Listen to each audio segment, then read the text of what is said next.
열왕기하 6장 14절 말씀부터 보겠습니다. 14절부터 23절 말씀까지. 열왕기하 6장 14절부터 23절 말씀. 14절 말씀. 왕이 이에 말과 병거와 많은 군사를 보내매 그들이 밤에 가서 그 성읍을 에워쌌더라. 하나님의 사람의 사환이 일찍이 일어나서 나가보니 군사와 말과 병거가 성읍을 에워쌌는지라.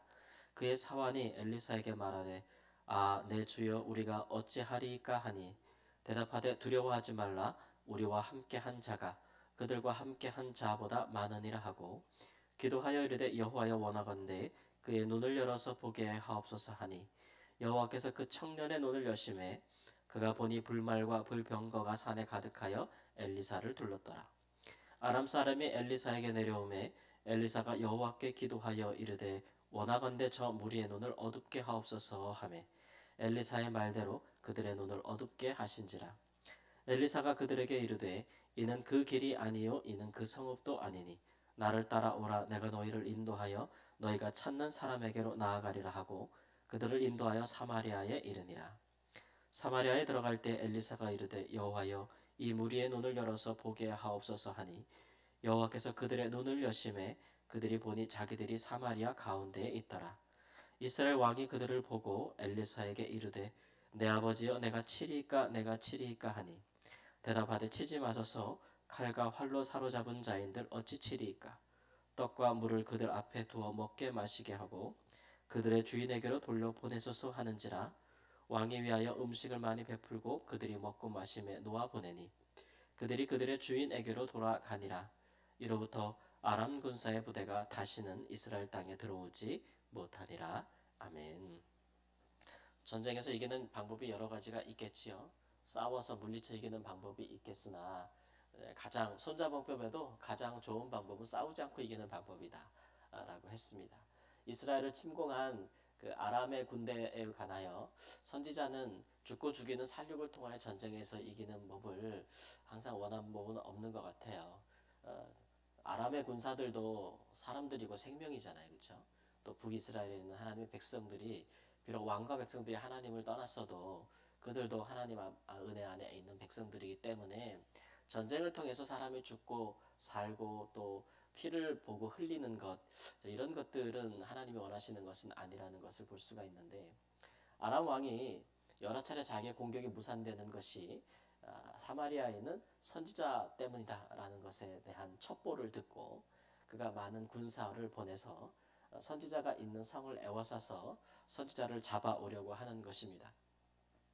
선지자에게 신통한 능력이 있다고 생각해서 그를 자기 편으로 만들려고 하든지 아니면 그를 포로로 잡아 어떤 전쟁에서 승리의 전리품으로 여기든지 왕과 이스라엘 군대보다 사마리아에 있는 선지자가 그에게 더 위협적이라는 판단을 했기 때문에 그렇죠.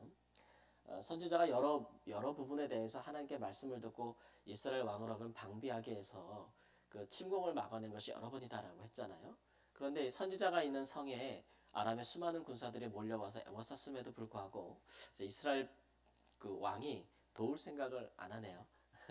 선지자는 여러 차례 도왔는데 선지자가 위협을 당할 때는 왕이 돕지 않는 것을 볼 수 있어요.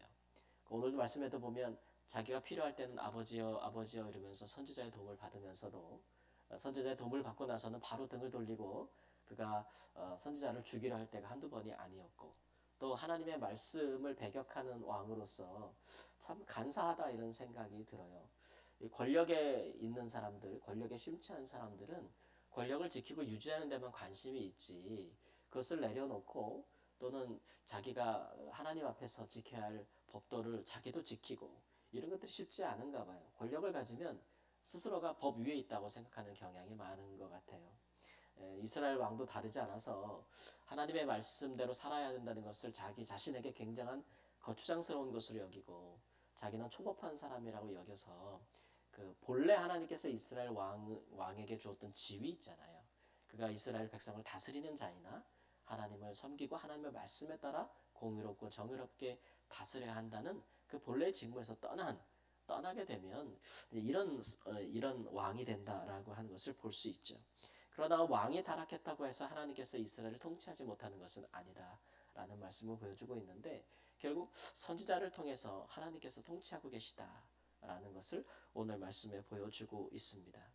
이 사건을 통해서 우리는 여러 가지를 생각해 볼 수 있는데 또 하나는 사람이 이 보는 것이 두 가지가 있구나라는 생각도 하게 되죠. 영적인 안목도 있고 육적인 안목도 있다라는 그런 것들을 우리가 보게 됩니다.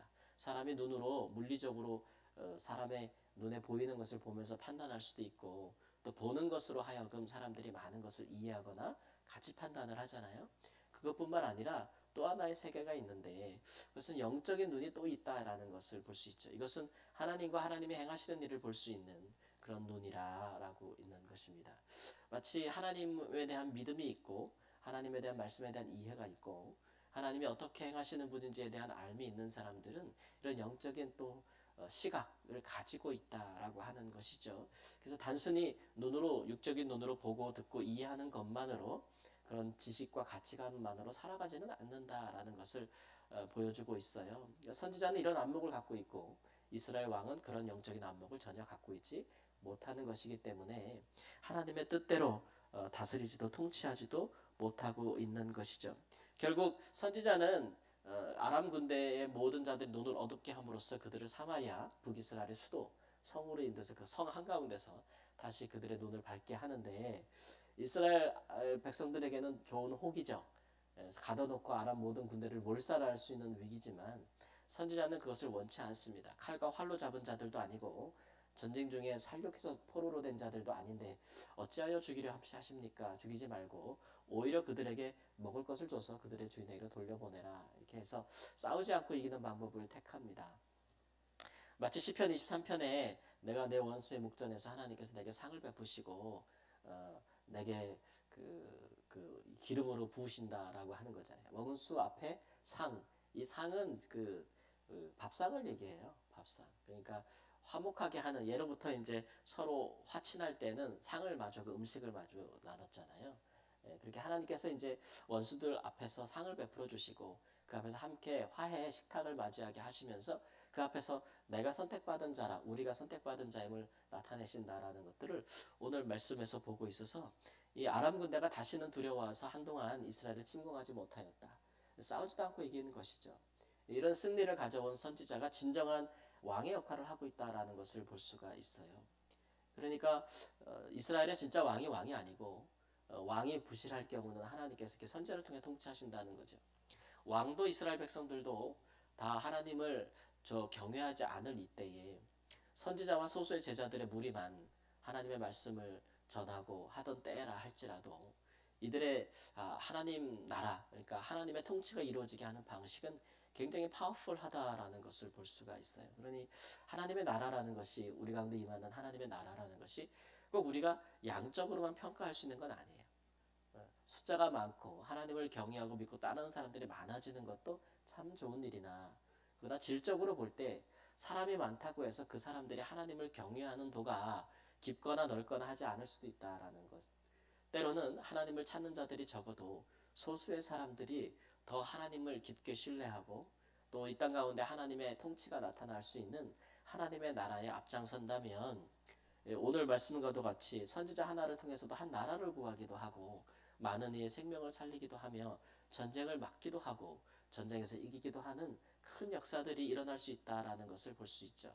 이런 역사적인 사실들 하나님 나라에 대한 이해들이 우리로 하여금 지금이라도 우리가 항상 어떤 상황에서든지 어떻게 살아야 되는가 하나님의 나라가 양적으로 풍성할 때 많을 때랑 사람들이 많을 때 그러지 못할 때라도 우리가 결코 실망할 것이 아니다라는 것들을 보여줘요. 하나님의 나라는 양적으로 질적으로 항상 확장하고 하나님이 하시는 일들은 항상 그 시대의 모든 사람들의 기대 이상으로 역사하고 계신데 사람이 이를 볼 줄 아는 안목이 있느냐 없느냐의 차이일 뿐이지 하나님의 나라가 쇠퇴하는 법은 없다.